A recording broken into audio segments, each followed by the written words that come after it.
Howdy folks, welcome back to the Eagle's Nest. Now I'm going to go over some things about reloads that I've been doing and some of the questions that I've been getting, particularly when folks reach out to my shop regarding what caliber. Now if you're considering reloading for long range to save money, I could tell you from my experience that reloading in general doesn't really save you money, but it does allow you to shoot more downrange. So when folks ask me what cartridge should they use for shooting PRS in general, obviously there's a lot of cartridges out there, but I always tell folks and I always ask, are you a reloader? Are you considering reloading? Or are you new to reloading in general? Majority of the PRS centerfire matches that I have been to have had more targets out at 700 yards and in, and only one or two stages that reach out past that. So generally, any 6mm cartridge out there typically performs very well, including a 223. But lately I've been dabbling around the 6mm GT from George Gardner. Now, I built a new rifle for the gap grind that's coming up in a few months. And in a previous video, I talked about some of the attributes about building this rifle. Now, building a PRS rifle like this one, even though this thing's a big Bertha, one of the main attributes that I really consider is balance of a rifle. Being able to throw your medium up on a barricade, or for instance this tripod, and being able to throw your rifle up on there, and I'm all doing this one-handed, setting it up there and letting it sit without any assistance makes a huge factor for shooting positional shots. Now, balance of a rifle is just one small attribute that I look into when I build these PRS rifles, and I did a video on this. I'll look in the top right here. But how about the reloads? Now, there's a lot of videos out there explaining about reloading in general for precision, but they consider accuracy based off 100-yard groups. Now, a lot of videos I've seen out there are guys burning up their barrels trying to find those super small groups at 100 yards when there's more things to consider what that load does at longer range. You guys stick around, you'll like this one. Now, the 6mm GT is something pretty much new to me. I've built quite a few rifles, but did minor load development on those rifles, really not diving into what its potential accuracy is. So what I ended up doing is reloading some of these 112 match burners. Now these are from Barnes, using Varget and using George Gardner's Alpha OC brass. Now as far as the reloads, with the minor load development that I did with roughly 30 rounds, I came to conclude two nodes, one at the lower 33.3 grain Varget load in the 112 match burner, which pushes around 2840 feet a second. The other node that I found was around 34.4 grains of Varget, which is near max pressure, and this one pushes around 2950 feet a second. Typically what I end up seeing with majority of cartridges is that you typically find a good load about 1 grain under max, and that's typically where I kind of, I will basically do load development, find my max pressure, where I see pressure signs on the brass, any kind of clicking on the bolt itself, anything that indicates any kind of pressure signs, and drop it about 1 grain and work up around there.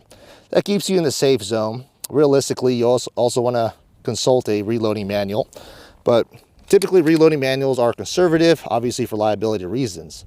But one of the things we're going to do today is test which load is accurate. Both of these loads shoot very good. One of them shoots 0.3s, the other one has single-digit SDs. We're talking in the ones. All right, so we're going to start off with a 33.3 grain load at 2,840 feet a second. My Kestrel at 710 yards is saying 4.3 elevation, holding about 0.8 right. I want to see how many times I can hit this MOA target at 710 yards. All right, so we have a clover at 710 yards. Let's hold right edge and see if this is true with the Kestrel.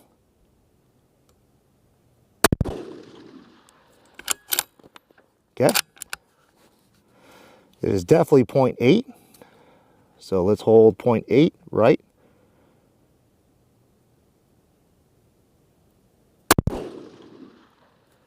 And it's high. Come down 0.2. One thing I'm also taking note of when I shoot these cartridges is the follow-up, the recovery time, and I'm actually only preloading just a little bit. So 0.8 looked like the call. Impact. So took 2 shots there to get on plate. That looks centered.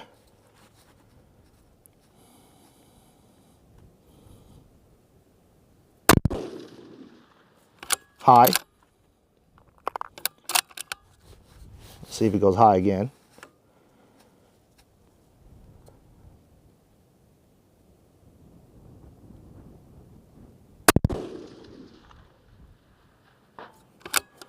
That was an impact. I'm not sure if that was high or not.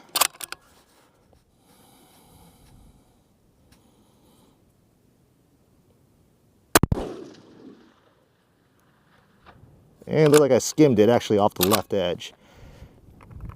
Let's come down another 1/10, so we'll be right at 4.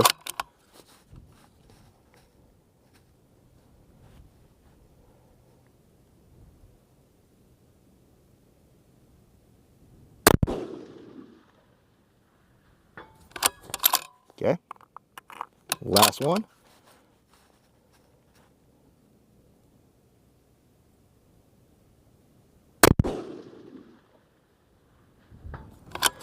So the call is definitely 4 mils on this distance. Oops, I did not get the chronograph up and going.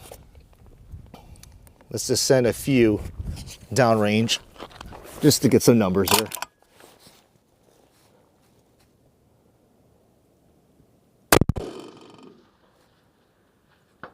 2860, and I should have, I think, 2 more.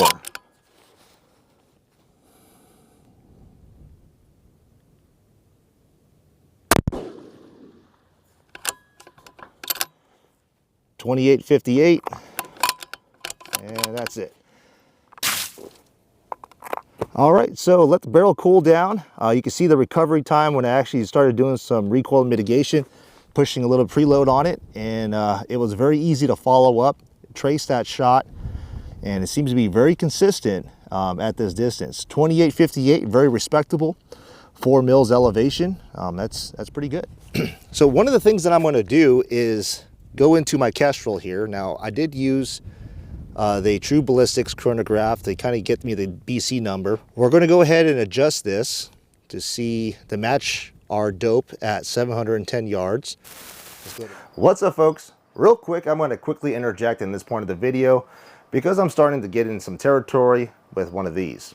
Now, this is a Kestrel 5700X with the applied ballistics. An amazing tool, and if you're getting into long-range shooting, it is almost a must-have unless you want to get into doing the old school way of density altitude charts, load data, and whatnot. But this makes our life easy, and in this point of the video, I am starting to get into, like I said, some data changes on this machine itself, or this device. And I really want to talk about and discuss exactly what I'm doing, because there's a lot of information out there discussing on how to make this thing trued up for your load data. And some of it can be conveyed to be, 1, very confusing, 2, perhaps maybe incorrect to a certain extent. But again, everybody has their own methods on how they use this device, and it may work for you, it may work for them, or it may not. But what I plan on doing is showing you guys what I'm doing on how I'm truing up this Kestrel per the applied ballistics recommendation and per Kestrel. So at this point, I'm playing around with BC value. Now, I'm going to say that Team Applied Ballistics, or Kestrel themselves, they don't recommend you adjusting the BC value unless you have a way to verify your BC value on your rifle. And what I mean by that is the BC values that are rated on these boxes of projectiles necessarily aren't correct. Again, these are labeled and tested per certain conditions on the manufacturer. Every rifle has its own BC characteristics. So what I want to emphasize is that BC values change rifle for rifle. And depending on lands and grooves or barrel length, as well as density altitude, climate, your pressures of your barrel, the speed and velocity, the BC value could be different. And that's why the team at Applied Ballistics highly recommends when you build a profile in your Kestrel to use the AB custom curve. If you choose the AB custom curve, basically the team from Applied Ballistics is testing on their end basically these projectiles from various platforms and various firearms and getting an average BC value that is going to be acceptable for getting you on target. So unless you know exactly what your rifle is doing as far as BC values or have a way to calculate your BC value, I don't recommend changing the BC value to true up your data. Now, the chronograph that you see me using today is the FX chronograph. It's a new chronograph in the market, and it is a Doppler radar style chronograph. It does have ability to calculate G7 profile, and that's what I'm using today. So you'll see in today's video that what I shot, the 112 match burner, with this specific rifle was giving me a BC value G7 profile of around 0.330. That is pretty much a lot higher than what is advertised specifically for this projectile. But what's funny about that whole scenario is that when I changed the BC value on the Kestrel, it got my velocities and my dope right where it needed to be. So again, if you don't have a way to find your BC values or have an Oler 43 or a Doppler radar or some sort of calculation, then I would trust the Applied Ballistics AB custom curve and go from there. Now, another thing that guys start doing is they dive in to their gun profile and they go right to their muzzle velocity. Now, these tools that we use are all engineered to a certain extent of accuracy, right? So why are we not trusting that tool? And what I mean by that is the chronographs that we use, if we're spending $900, $400 or whatever, that tool, like I said, has to fall in a margin of error. And the muzzle velocities calculated by that tool generally are true. Changing the muzzle velocity on this tool specifically, a lot of folks go about it just by getting this and start adjusting the values. What essentially what you need to do is go into your gun profile, click muzzle velocity, and then scroll down to where it says cal muzzle velocity. There's also a guide underneath there which you can read, and it determines and tells you how to do so. But once you get into cal muzzle velocity, let it do its thing and calculate per your projectile weight and BC value. It's going to give you on the top right here a certain yardage. Hopefully you guys can see this. This yardage is in parentheses, and it's telling me for this particular projectile 112 match burner, my muzzle velocity is should be trued out at 1,340 yards. That is the distance that this projectile is going to go 1.2 Mach, basically the transonic zone. So you want to be within 10% according to the Applied Ballistics team at that yardage. Most guys do not have that kind of range to true out the muzzle velocity or have a range that goes out to that distance. So if you don't know, you really don't want to play around with the muzzle velocity if you don't have this range to be within 1.2 Mach or 10% of the yardage calculated. But before you do that, there is one thing to really consider which really isn't talked about a lot. And one thing that this tool does not do or calculate for is any kind of error in this. Now, if you have not done a tall target test, you don't know if your scope itself has any kind of tracking error. The Kestrel itself does not calculate tracking error. It will get you close, but if you have tracking error, you're going to be off when you go ahead and adjust your scope. So it is highly recommended before changing any values to do a tall target test. If you guys are unfamiliar what a tall target test is, there is a very good video made by Brian Litz, which I'll try to link below. You can also type in on the YouTube search or Google search Brian Litz tall target test or scope tracking test, as well as other videos like Todd Hodnett, which demonstrated how to find any kind of tracking error in your optic. Now, if you have any kind of tracking error in your optic, you just want to take a mental note that if you travel up to 10 mils or perhaps 8 mils, you're 2/10 off, then you want to get your Kestrel trued up to where it is showing that it is 2/10 off. And keep a mental note that, hey, when I get to this certain distance or this Kestrel at this certain yardage is calculating, let's say for instance at 710 yards, it is 3.8 as calculated, but I have a scope tracking error of a 0.2 or 0.3, I must add 0.3. Well folks, that's a quick little demonstration of this tool. and basically how I am operating this tool and how I'm able to succeed and get the point of impacts that I need. Let's get back to the video. Go to 330. Now 4.03 is what it's showing now. So the True Ballistics chronograph, if I click next here, it does give me some G7 profile. It's telling me my last shot was a G7 profile of 0.323. Kestrel is calculating 0.330. So very, very similar. SD of 0.5 of those last two shots. So pretty happy with that load. Let's go ahead and let the barrel cool down, and let's try a 2,950 feet a second load and see what that does. So we'll hold about 0.5 mil or 0.6 right edge.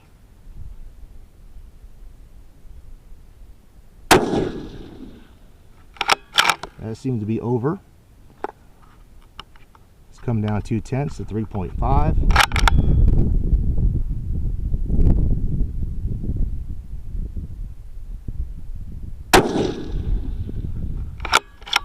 A little more wind. Elevation looked perfect. So 3.7.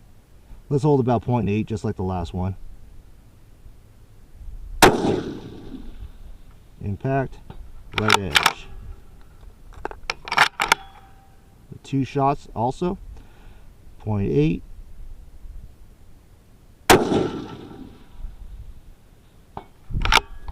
29.47,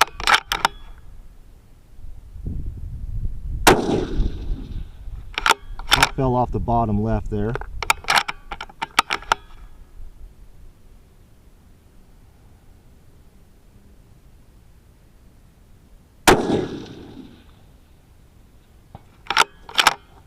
All right.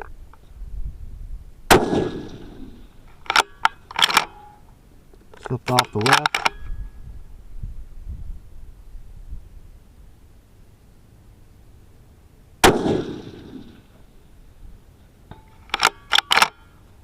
And should have one more.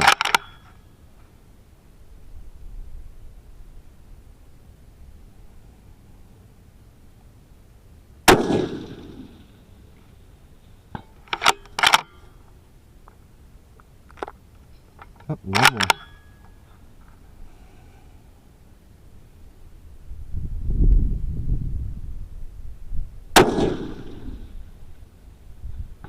Dead center. So these seems to be very accurate as well.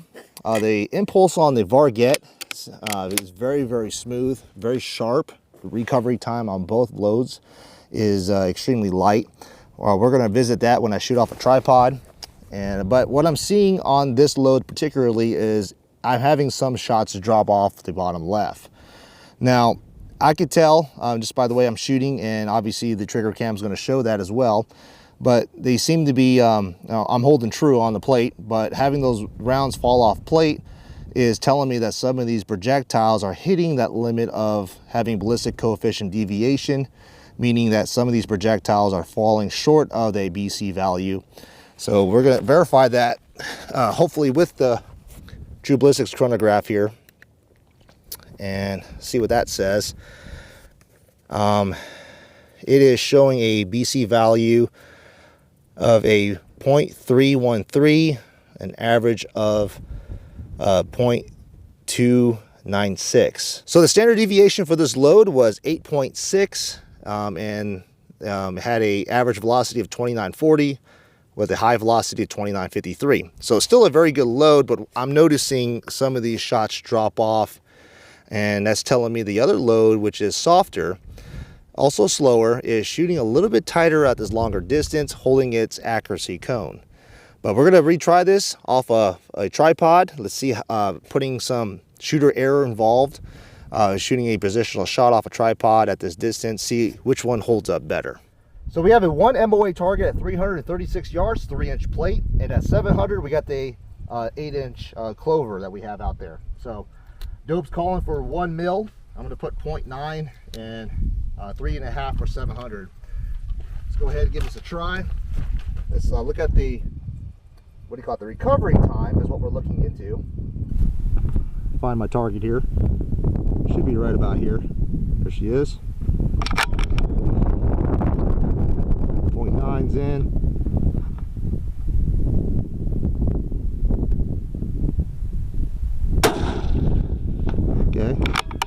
one.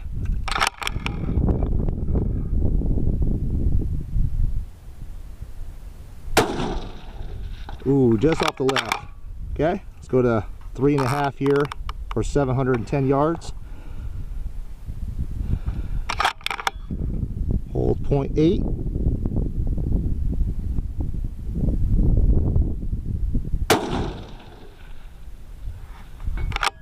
Okay, that was right off the left edge.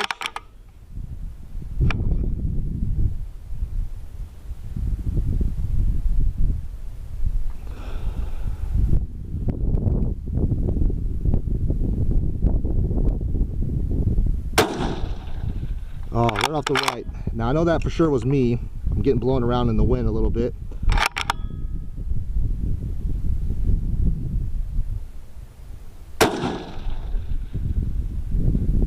Yeah, that's center. All right, same thing, except we got the slower load. Let's see what this does at 300 yards. We're looking at the recovery time here.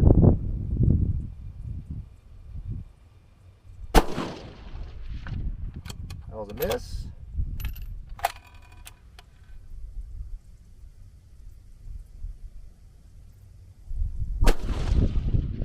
That was just under. Okay, I'll do one more.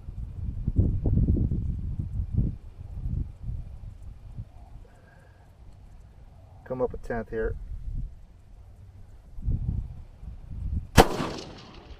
Okay, so definitely 1 mil, so got a 1/10 of difference compared to the other load.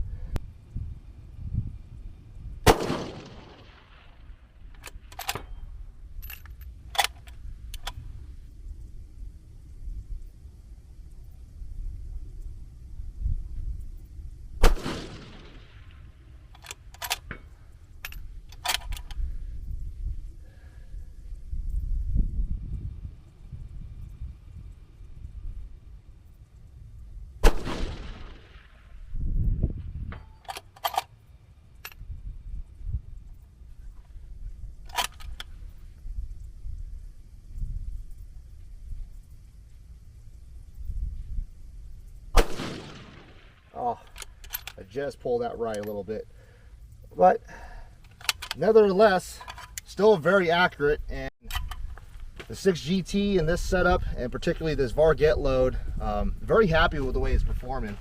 Super light recoil impulse. Both loads are working very well. If anything, they perform almost equally. I'd say from what I could see at 700 yards, I'm seeing a little bit more consistency with the slower load, but as you can see with the environmentals, I'm having to kind of chase a little bit back and forth versus the 2,900 feet a second load. All right, so to conclude from this testing and this short little evaluation based off both loads that I've tested here, it looks like the 33.3 grain load is performing a little bit better as far as being more consistent at 700 yards. Now I am a little bit slower, but 28-40 feet a second with a 112 match burner typically isn't slow per se when the match burner has a very high BC value. Now what I'm noticing with this lighter load is that I have a faster recoil impulse, a faster recovery time. It's holding 300 yards MOA target even on a positional shot, even though this load isn't as tight as a group at 100 yards versus the 34.4 grain load. This thing obviously at longer distance is holding up better. So in conclusion, I'm going to take the advantages of this softer impulse as well as its accuracy advantage downrange. And again, this is also an emphasis to show you guys that focusing at 100 yards and shooting paper, trying to get those super tight groups really doesn't matter as much when you're trying to develop a cartridge for long range. There's more factors involved in shooting long range and getting that accuracy at long range performance versus 100-yard groups. Now, I truly believe accuracy is linear. I'm not going to say that groups are tighter at longer distances versus 100 yards or so. However, there's something called accuracy cone. But some loads tend to be more accurate as far as having a narrow accuracy cone versus a different load. So these are the things you have to look at downrange and you have to test to see how well it performs. Well, hope you guys liked this video. Let me know if you guys learned something. Comment below. As always, y'all stay safe and thanks for watching.